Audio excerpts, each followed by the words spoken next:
Proclamación del Santo Evangelio según San Mateo.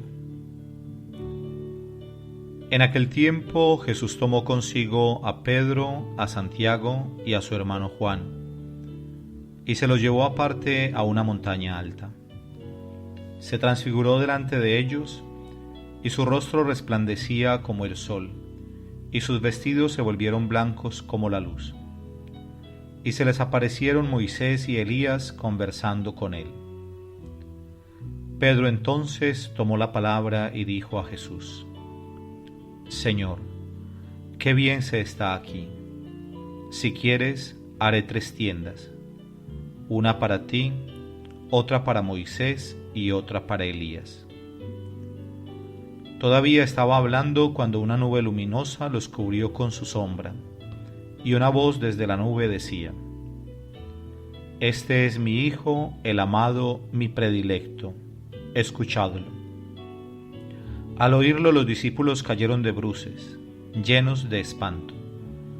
Jesús se acercó y tocándolos les dijo: Levantaos, no temáis. Al alzar los ojos no vieron a nadie más que a Jesús solo. Cuando bajaban de la montaña, Jesús les mandó: No contéis a nadie la visión hasta que el Hijo del Hombre resucite de entre los muertos. Palabra del Señor. Gloria a ti, Señor Jesús.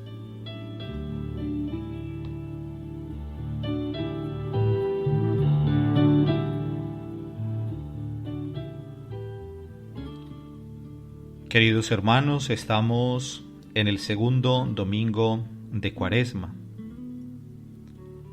Y hoy el Evangelio nos presenta el relato de la transfiguración del Señor en el monte Tabor.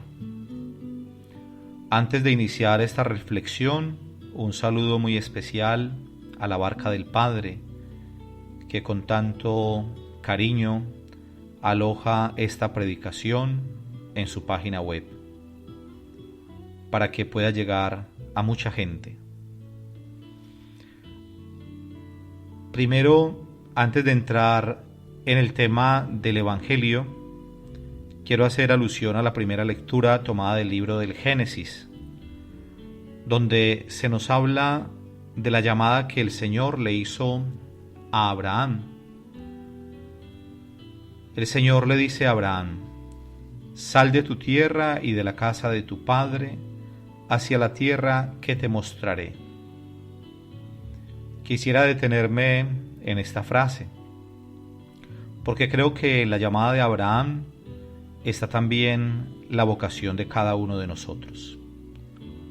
El Señor nos invita a salir de nuestra tierra, de nuestro espacio, de la casa de nuestros padres, cada uno de nosotros con historias distintas, pues hemos pasado los primeros años en el seno de una familia, protegidos, acompañados.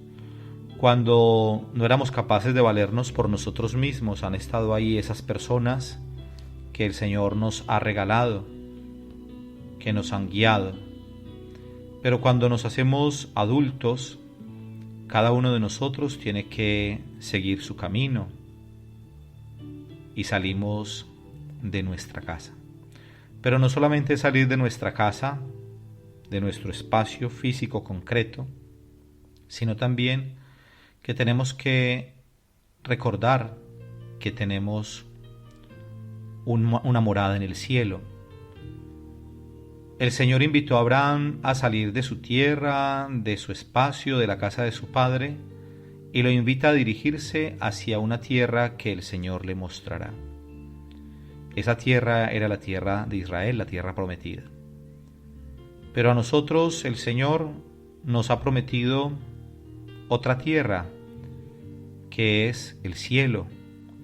El Señor nos quiere indicar que nosotros somos peregrinos, que vamos de camino. Y yo quisiera iluminar esta reflexión de este día a la luz de los acontecimientos que estamos viviendo a nivel mundial, especialmente con el famoso coronavirus, porque creo que la palabra de Dios ilumina siempre, en todos los momentos de la historia del mundo y de nuestra historia personal, porque la palabra de Dios no se agota. Por eso creo que en medio de todas las noticias que vemos todos los días, de todos los datos que nos dan los medios de comunicación, es importante reflexionar. ¿Y qué nos dice el Señor? ¿Cómo podemos ver lo que está aconteciendo en el mundo y concretamente en esta situación? Desde la luz de la fe. Abraham confió en la palabra del Señor y se puso en camino con un rumbo desconocido, solamente guiado por ese llamado del Señor.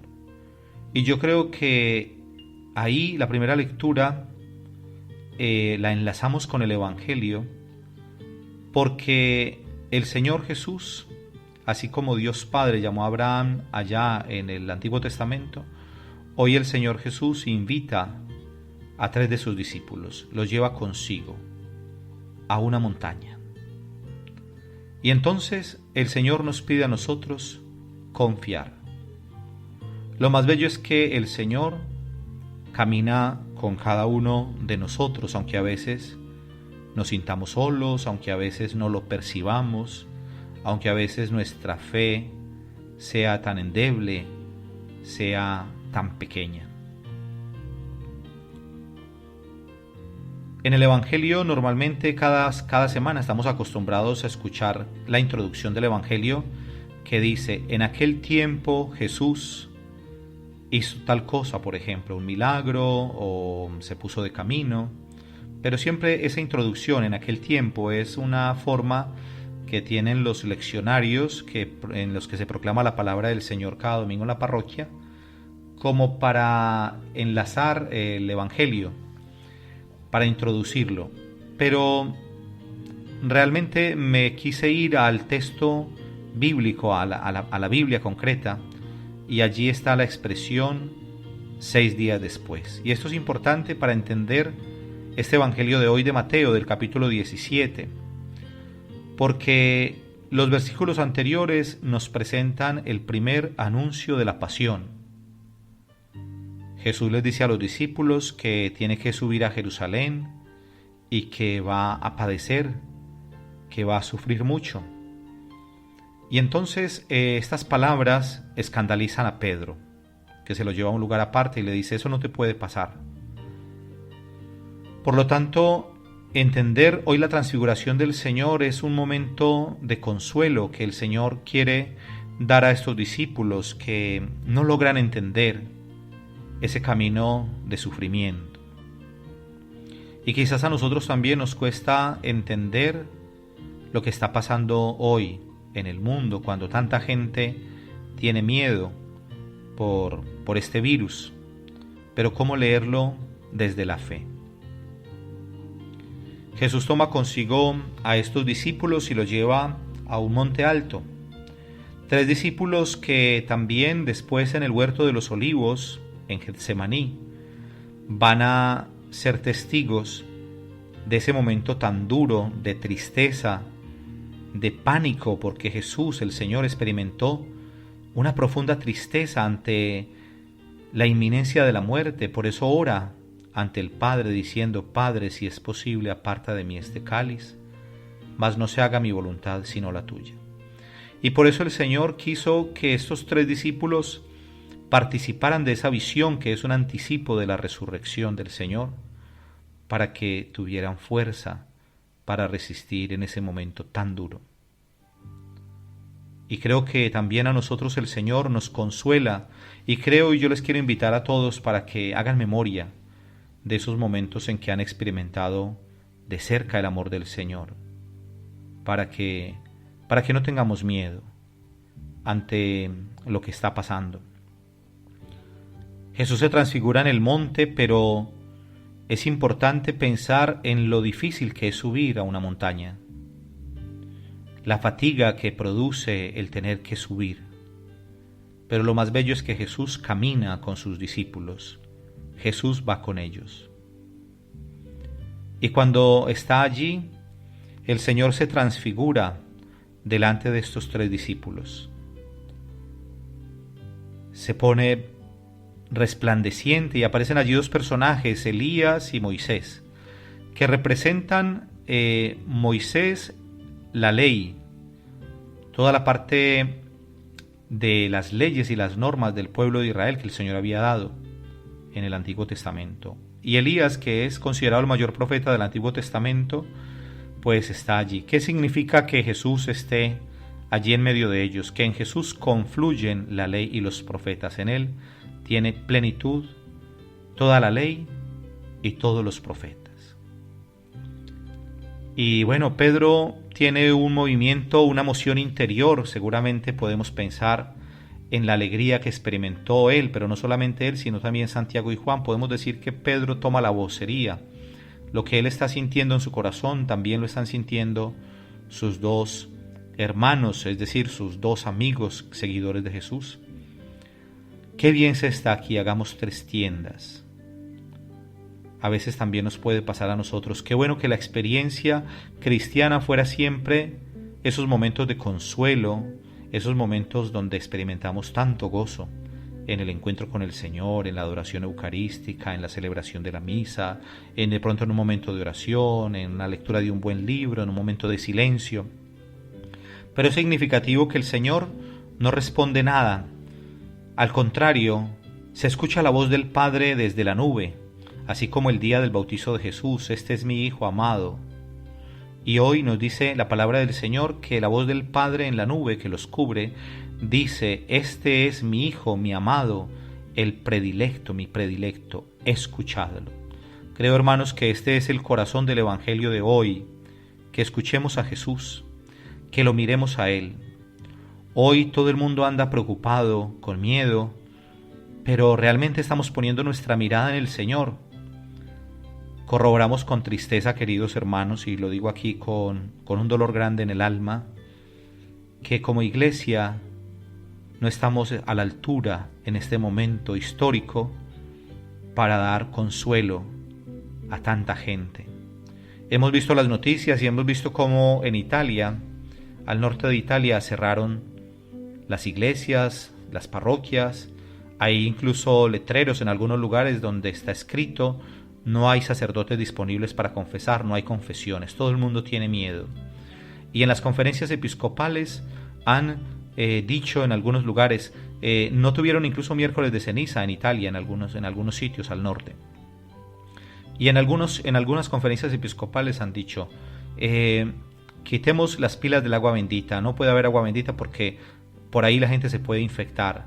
No nos demos el signo de la paz, no nos demos la mano en el rito de la paz para evitar los contagios. Y lo más grave, lo más tremendo también, para las personas que llevan en su corazón una cosa que está en la iglesia muy querida, que es la voluntad del Señor también, la comunión, la Sagrada Comunión, que tantas personas reciben la comunión con devoción en la boca. Pues no, ahora todo el mundo a recibir la comunión en la mano, porque así lo han establecido las conferencias episcopales. Y uno dice, pero bueno, ¿será que realmente hay tanto riesgo de contagio por recibir el cuerpo del Señor en la boca? ¿No es Él la fuente de la salvación? Una mujer en el Evangelio decía, si al menos pudiera tocar el borde de su manto, quedaría curada. Y efectivamente se curó. Por la fe, el Señor le dice a esta mujer, por tu fe has sido curada. Esta mujer pensaba que si solamente tocaba el borde del manto, del vestido del Señor, quedaría curada. Y nosotros, hermanos, comemos el cuerpo de Cristo y todavía podemos tener miedo a creer que comiendo el cuerpo del Señor nos vamos a contagiar. Qué tremendo, qué triste escuchar eso. Hablando con amigos también reflexionábamos en estos días, ¿no? Otra noticia, en Lourdes están las famosas piscinas de Lourdes, donde tantos enfermos han ido allí porque la Virgen María le dijo a Santa Bernardita, ve y lávate allí en aquella fuente, ve y bebe de aquella agua. Y tantos enfermos de tantos lugares del mundo van. Y cuántas personas con tantas infecciones en la piel, quizás con enfermedades contagiosas, con tantas cosas. Personas con SIDA, con positivo en la sangre, ¿no? Con estas enfermedades de transmisión sexual quizás. Bueno, con tantas cosas, y van allí incluso con la confianza de que la Virgen María les alcance la intercesión ante el Señor para ser sanados física y espiritualmente. Y hay tantos testimonios de curaciones, de sanaciones, pero han cerrado las piscinas. Sin embargo, lo más contradictorio es que han cerrado las piscinas, pero siguen yendo las peregrinaciones porque siguen abriendo el lugar. Podríamos decir, bueno, pues si se van a contagiar en las piscinas, también se irán a contagiar en el estar cerca unos con otros, con tanta gente que llega allí. Y lo voy a decir, y me duele decirlo como sacerdote, pero ¿por qué sí sigue abierto para otro tipo de encuentros en este lugar de Lourdes? Porque quizás también en la parte económica se resentiría mucho. Es triste eso, ¿no? ¿Y saben por qué lo digo? Porque en todas las conferencias del mundo donde han prohibido la comunión en la boca y donde están diciendo que la gente no se dé el rito de la paz y que quiten el agua bendita y todo, en ninguna conferencia episcopal he leído hasta ahora: a todos los fieles les pedimos que nadie dé dinero, que nadie eche en el cesto ofrenda, porque el dinero que pasa por tantas manos seguramente puede alguna persona contaminarse. No, de eso no se ha dicho nada. De eso no se ha dicho, pues me parece terrible, me parece grave. Si fuéramos a ser coherentes, podríamos decir entonces que la gente no dé ofrenda, que la gente no dé limosna en los templos, porque todos nos vamos a contaminar, los curas los primeros cuando tengamos que contar la ofrenda. Menos mal que en mi parroquia y en tantas parroquias la gente, al menos aquí en Europa, da tan poco, entonces las posibilidades de contagio serán menos, pero lo estoy diciendo con un tono un poco irónico, porque es triste, hermanos, ver esto.